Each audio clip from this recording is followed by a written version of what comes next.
How's it going, everyone? Welcome back to the homestead. Today we're going to be talking about how to rehandle or rehang an axe.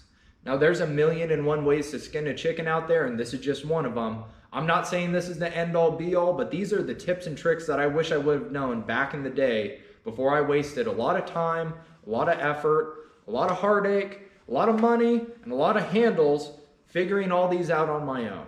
So hopefully, even if this is your first time, I can help you be successful. I'm going to be listing all the different stuff that you're going to need in order to accomplish this, from the axe head to the handle and all the tools. What I'm going to be using for my project here, can you say hen's teeth? It's a 5-pound plumb rafter in phenomenal condition. I won't say perfect because someone did use something metal to hammer on this guy right here, but the pull on it is pristine. All the angles are perfect. And it even retains some of the original black plum finish that they put on their hand tools, like their axes. Put a fresh edge on it that still needs honing, but nevertheless, it is wicked sharp. I'm really looking forward to finally using this guy. I found this at an antique store for a crazy price. One of those finds of a lifetime, you may say. Now, in the stuff that you're gonna need category, where I listed all the stuff, I mentioned an axe handle of your choosing. And I say that because when it comes to single bit axes, if you go to a hardware store, you're probably gonna find a wide variety of axe handles. You're gonna find straight handles, curved handles, short handles, long handles. You're gonna find them possibly in different woods depending on what type of hardware store you're going to or how good of a hardware store you're going to. You may need to go to a couple in order to find what you're looking for, but at the end of the day, you're probably going to find what you're looking for and what you're after, excuse me. Now this here is just a 28-inch straight ash handle, known as a miner's handle or a rafter's handle. Goes by a couple different names, and it came from the hardware store. I just bought this locally at a hardware store. So don't think that I'm getting my handles from someplace special. This is just, like I say, from a hardware store, and we're putting it on an incredible axe here. Really looking forward to it. Now, when you're looking for a handle, not only do you want one that you know is going to be able to fit your axe head, meaning you don't want to get a double bit axe handle to put on a single bit axe or vice versa, but you also want to make sure that the handle itself, if it has heartwood, that the heartwood isn't going to interfere with the way that the handle works, isn't going to cause it to prematurely break. If it does have defects, this did have a defect, yeah, right here. If it does have defects, make sure they're very minimal. I'm not very worried about that because it doesn't go all the way through, so should be okay there, should be safe. Make sure that the grain doesn't have to be either straight, going this way. It could be going this way too. It could be going horizontal. But however it's going, make sure that it works for your handle. If it's a curved handle, you do want to make sure that it's going just perpendicular to the horizon. So little stuff there to look out for. Nevertheless, let's get into it. So first thing you're going to want to do, most of these store-bought axe handles come with a staple on the end. That way they can hang them. The first thing you want to do, in my opinion, is remove that. The thing I've found to do that the best is a scrunch. Why a scrunch? Because the rounded surface will not harm the bottom of the axe handle. Now, if only one side pulls out, what you can do, and you may want gloves for this, it kind of just depends. Wrap the staple around the scrunch, pull the scrunch in, give her a couple twists, and then while you're twisting, just let the axe handle dangle, and eventually it will come out like that. Toss the staple away so it doesn't pop your tire. Now, after we do that, we are ready to start fitting this axe head to the handle.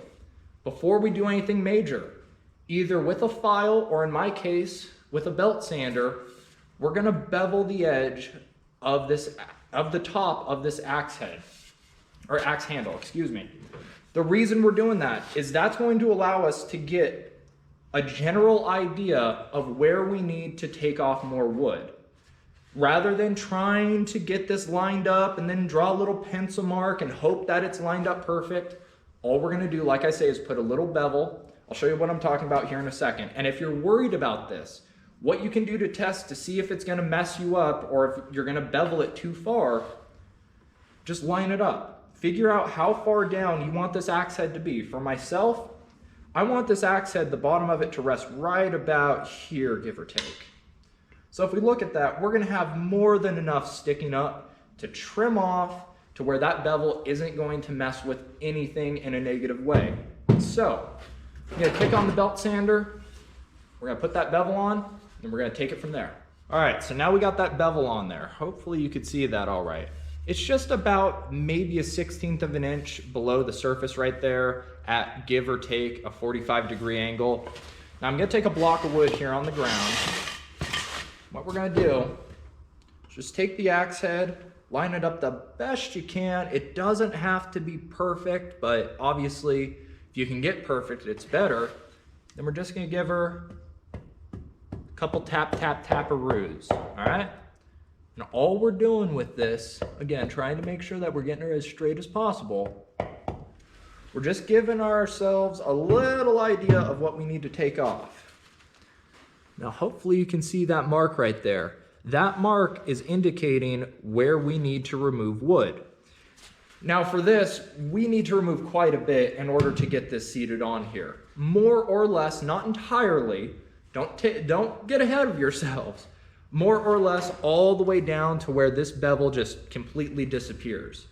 Generally, that's what I find in order to get this done. Now, you may have a little bevel left depending on how much you do, depending on how low you go, but typically speaking, we're gonna have to remove a good amount of wood all the way down to, again, where this bevel just looks like it's non-existent basically.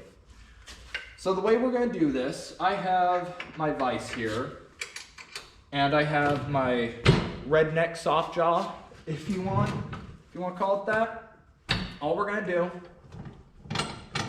set her in, tighten it up. Either use a soft jaw chuck or soft jaws on your vise, or you could use an old t-shirt or whatever this is, and that works okay. Tighten her up to where it's tight enough, and then we're going to be using Drawknife. Now don't be afraid, don't be worried, because I know that these things can be pretty daunting and can take off a lot of material very fast and can mess up your projects very quickly. Now rather than pulling it towards you like this, where the bevel is facing up, we're going to be scraping with the bevel down like this. So to give you an example from this view there, and I will move you closer and give you a better example, closer view. Rather than the bevel being flat like this against the workpiece, let me turn the vise a little bit more. Rather than it being facing up from the workpiece and having us gouge wood like this, we're gonna flip it around and almost 90 degrees to the wood, scrape it away. And we're just going to be barely scraping away wood, but what's going to happen, and you may be able to see it, is you're gonna get those curly cues that come off there. And even though we're not taking off a lot of material, it's gonna work for us. And this slow method, doing it deliberately and slowly, is going to take off enough material in a fast enough manner to where I usually get this done in about an hour, give or take. I'm usually able to put an axe head on a handle in about an hour. Don't push yourself, especially if this is your first time doing it. Just try to be successful. So I'm gonna put the camera in a different spot so hopefully you can get a better shot of this. Let's get back to work.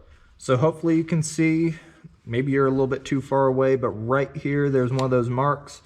Now, like I said, again, we're gonna need to take off a good amount of material in order to get this axe head on there. With this one, I think it's gonna fit pretty quickly. I don't think we're gonna need to do too much fitting with it, but nevertheless, like I say, generally, this bevel's gonna go away. With this one, we may not need to take that much off, but nevertheless, this is how we're working once again. So rather than having the knife like this, the normal way, which can really gouge into the wood and can really, be bad, we're gonna just scrape. And it is gonna take a little bit longer, but nevertheless, we are going to get there. And I'm going slow right now so my camera doesn't wobble too much, so hopefully that's working.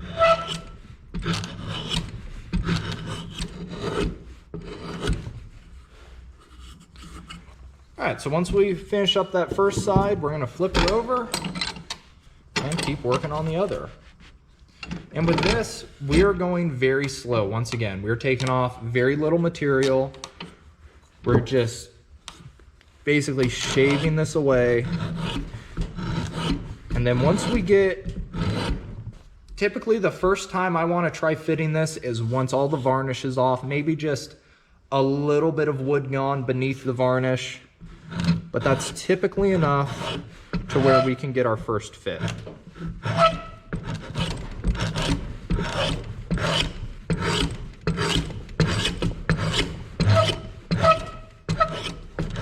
Also, if you notice, I'm almost pulling this at an angle. I'm almost going at a 45. Now the grain on this is going straight, more or less. It is kind of at an angle in some spots, but it's more or less perpendicular to the ground here. So the way I'm pulling the knife, rather than going along the grain, because you have to remember, trees are fibers. Think of it as a drinking straw. If you have a bundle of drinking straws that you're holding, all those fibers, you know, they're gonna be going in one direction. So if you're trying to shave off going with those fibers, it's gonna be pretty tough. You may wanna go at that 45-degree angle to allow you to cut just a little bit easier. So like I'm saying, just a little bit of a 45, and that tends to work pretty well. Now on the back here, where we get to that different section of the grain, like I was talking about, that's where I'm going back to 90 degrees. These aren't hard, fast rules by any means. Use what works. All right, so we are almost halfway down to the bevel, believe it or not. Just that barely any scraping that I did, we are almost halfway down on that bevel. So we're gonna take our axe head and we're just gonna give it a test fit. It may not go down, it's close. But again, we're just kind of giving ourselves an idea of where it's tight and where it's not. And another way you can tell is if you have decent lighting, you can kind of look down the eye like I am here and see where light's shining through. So I'm seeing light up here as well as matching over on the side. No light's coming through right about here or up on top, but there is light down here, which means more than anything, we're gonna take off here because I don't wanna make this skinnier.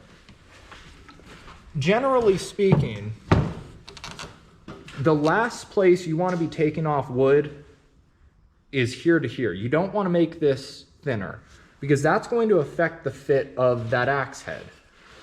We're gonna spread this wood going side to side with a wedge. So we're not too concerned about the fit going this direction, if that makes sense, going from side to side on the axe.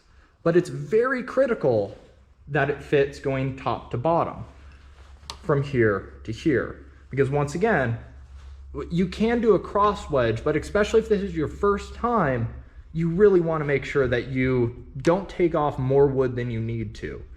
So for this, because I'm seeing light, don't want to cut myself, because I'm seeing light up here and down on the bottom, we're gonna take wood right here where no light's shining. Same on the other side. We are not going to take wood from the top where even though no light's shining, once again, we want this to stay as consistent as possible for as long as possible. We may file it out later, but for now, we want to focus here.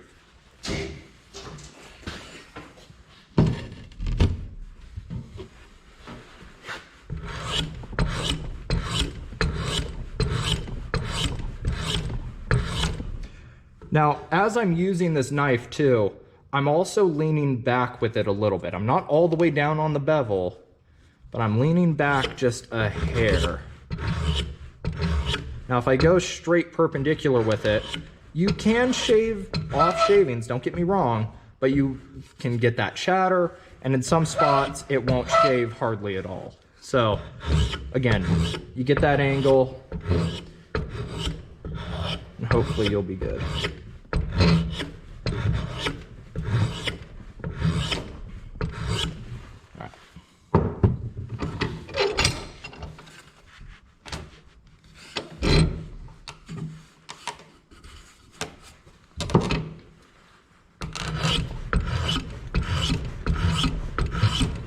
So there's a dark mark right here, and that's one of the spots where the axe head was hitting. Now, I kind of got ahead of myself. There was another one right here that you may have been able to see before I shaved it away.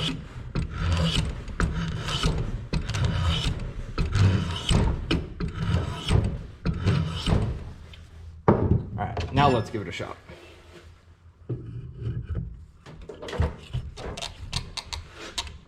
Much closer. Oh, there we go.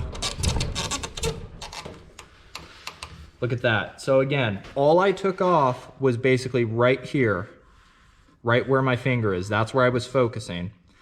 So there we go. We're nearly fit. Not entirely. We got a long ways to go, but we're getting really close. And the axe head, it's on there, baby. Now on this initial fit, once we get the axe head on there for the first time, we want to make sure that it's lined up with the handle straight and true, or as straight and true as we can get it at least. And that's looking pretty damn good by my eyes. May need to kind of cant it that way just a hair, but not by much. Okay, so I'm looking at this and it's good for now. I think it's straight enough for now. Second fit, once we get it on there for the second time, I may want to tweak it a little bit. And the way that we're going to do that, if we do, we're not going to tighten up the vise all the way. We're going to leave it loose. Put the blade in with the soft jaws. Again, you don't want to mar up the sides of your axe. You want to keep it nice, especially if it's a pretty one like this. And then you could tweak the handle. You could push it or pull it, and that will allow you to manipulate it and get it straight and true. Now, one thing I forgot to mention, when you're either prepping with the belt sander or with a file, that bevel, you also want to put one on the bottom here, and I forgot to do that. For this, I'm going to be doing just light taps on my wooden board down here. It's a 4x6, I want to say, something like that, a big piece of wood. We're just going to basically tap it on the ground. Not doing anything hard, not doing anything crazy. And that's straight on. That's dead on money.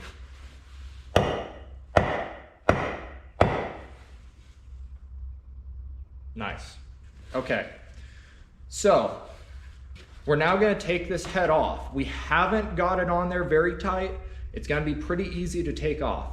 Two ways you could do this. Either A, if you have the old axe handle and you don't plan on using it for anything, you can use that to hammer off right here and right here in order to get this axe head off. You can also use a dead blow hammer, rawhide mallet, something soft, something that isn't metal, because once again, you don't want to mar, you don't want to gouge or do any of this crap here like a person before me.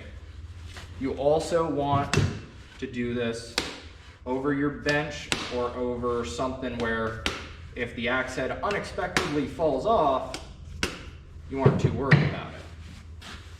So now we have even more defined marks right here. You can see where the axe head went all the way down to here. And once again, in that same spot more or less, that's where we need to take off wood. We need to take off wood here and on the same spot on the opposite side. Everywhere else, we're more or less good. I'm gonna worry about the back later, and I'm gonna use a file for that. That way we're not taking off too much material, once again, shrinking this distance here.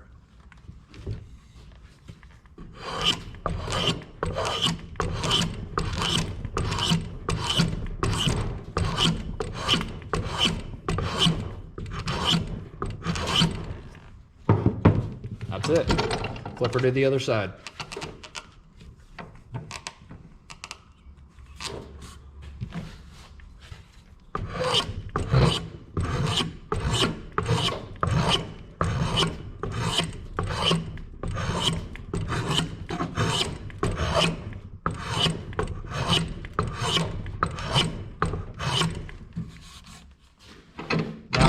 back here, we have this darker section, and that's where I'm talking about using a file rather than the Drawknife.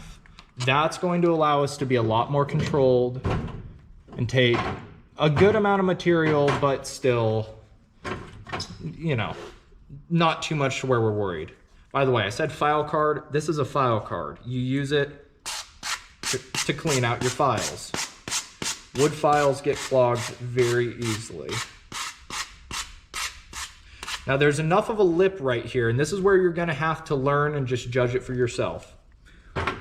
As this axe goes down, there's gonna be a lip or a ridge where the bottom of that axe begins to sit. You need to be the judge and decide when is it enough to where you can just slip past it if you want to do another test fit, or too much to where you want to file it out. Here, it's just right there on the edge. I probably could go past it if I wanted to and just slip the axe head over top. But nevertheless, for demonstration purposes, I'm just going to be using my half round file. And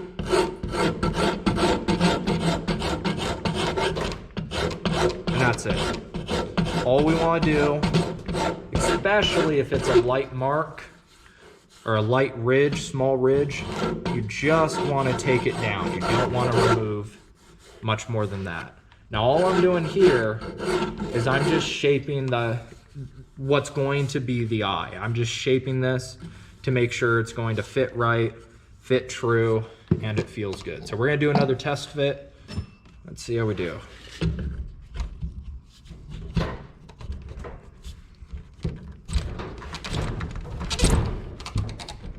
So we're already down to where it was before, where I was tapping it on the ground, just, you know, by pushing it on. So we're gonna flip the camera around, tap her on the ground, and see where we get. Off camera, I just put that bevel on there, so we're not worried about splitting the end here. That's why you want to put that bevel. If you have a straight 90-degree edge, more or less, or a sharp edge, you can chip the wood off as you are either hitting the end here with a mallet, a hammer, on the ground, or a block of wood. Again, check it for true every once in a while, because every time you're doing this, you're kind of, I don't want to say sealing your fate, because they're, especially here on the initial couple fits, you have room to go. You have room to work where if you mess up a little bit, you can work around it. But bare minimum, you do want to make sure that it is as straight and true with the handle as possible. And that's already looking pretty handsome if you ask me. Very nice. About halfway there. Almost done.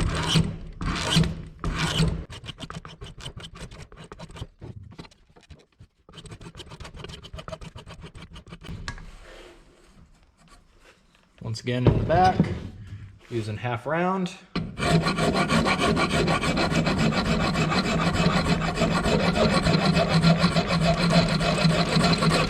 And I'm focusing on where that ridge is. I'm not so much focusing on just where the dark spots are, especially now, being as that ridge was pretty high.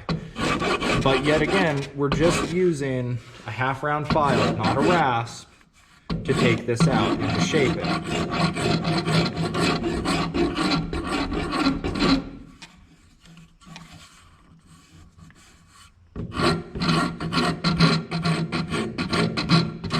Now I'm worrying about the darker spots just for ease of fit purposes.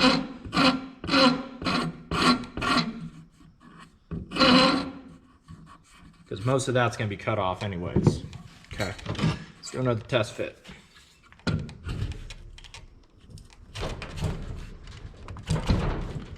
Much easier.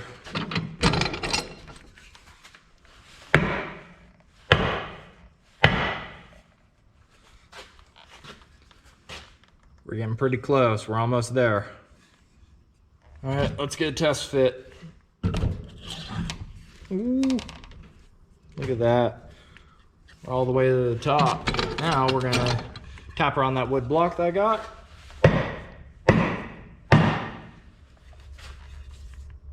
Getting really close. Check how true she is.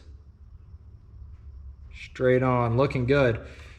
Now, once the top of the axe handle starts to come out of the eye, rather than having to beat on the bottom here, what you can do if you have a rawhide mallet or a dead blow like this, you can just hit her from the top.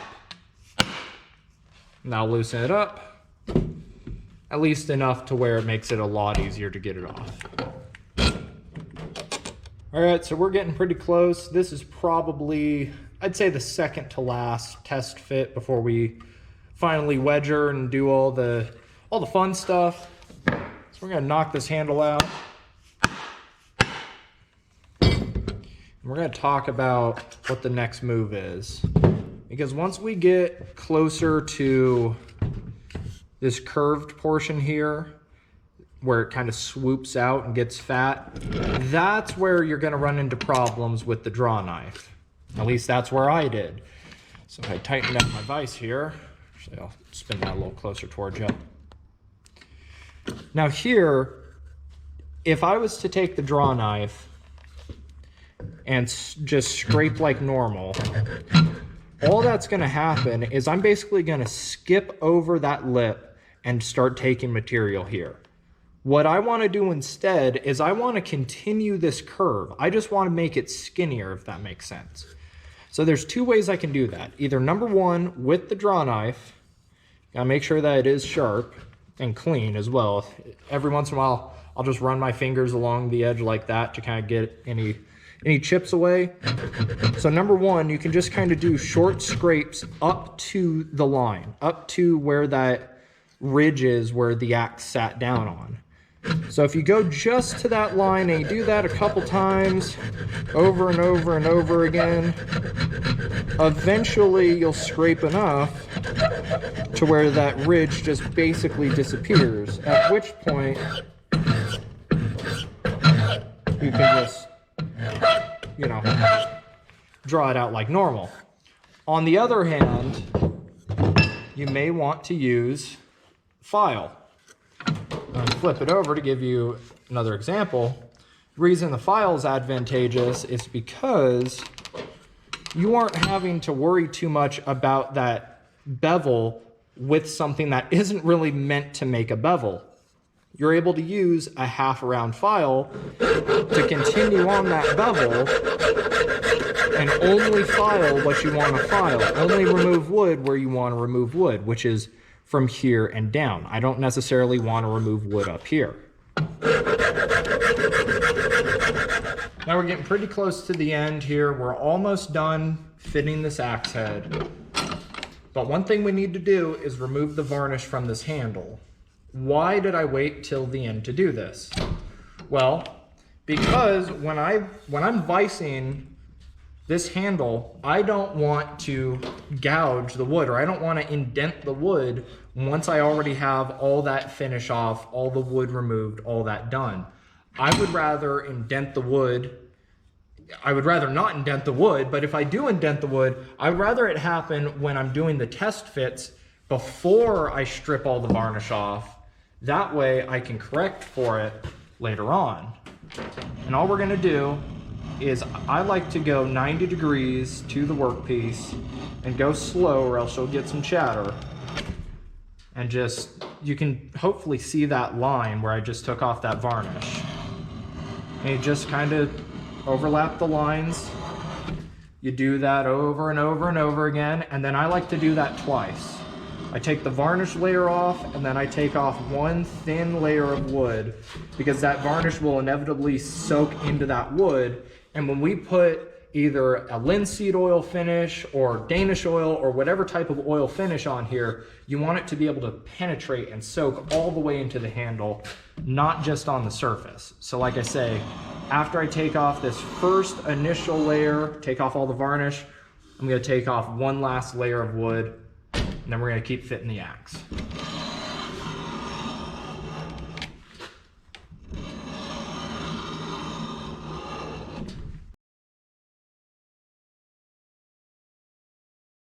I just realized that I've been taking so much video that we're gonna have to split this into a two-parter.